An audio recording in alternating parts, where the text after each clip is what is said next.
نیوز پری چینل لیدونکو السلام علیکم. ستړي مشه په موکړه تازه لاندو مهم خبرونو ته.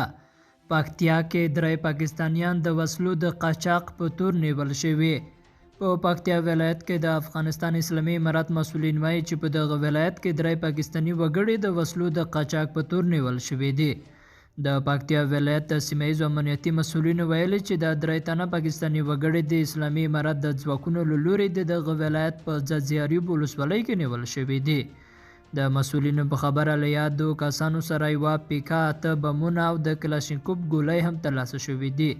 چارواکو ویلي چې یاد کسان یې په توقیف کې دي او د لا ډیرو پوښتنو ګرویږنو لپاره د پکتیا ولایت زندان ته لیږدول شوي دي. او ملګري ملتونه وایي له افغانانو سره د 4.5 میلیارد ډالرو مرستې غوښتنه کوي. د ملګرو ملتونو یو چارواکی وایي دغه سازمان به په افغانستان کې له زیانمنو کسانو سره د مرستې لپاره روان میلادي کال د 4.5 میلیارد ډالرو مالي مرستې غوښتنه وکړي. د بشري چارو او بیړنیو مرستو د تنظیم په چارو کې د ملګرو ملتونو مرستیال مارتین پرون په اسلام آباد کې د اسلامي همکاریو سازمان غونډې ته په وینا کې وویل دا به د بشري مرستو تر ټولو لوی پایل وي. د په وینا د ملګرو ملتونو پلان دا دی چې له څه باندې 21 میلیون افغانانو سره چې د ژوند د ژغورنې مرستې ته اړتیا لري بشري مرسته وشي.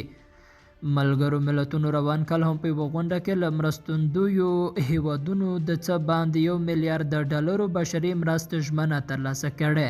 ملګرو ملتونو ویلي دغه بشري مرستې به د طالبانو حکومت ته نه ورکول کیږي بلکې په مستقیم ډول به د دوی د ادارو لخوا اړو کسانو ته رسول کیږي.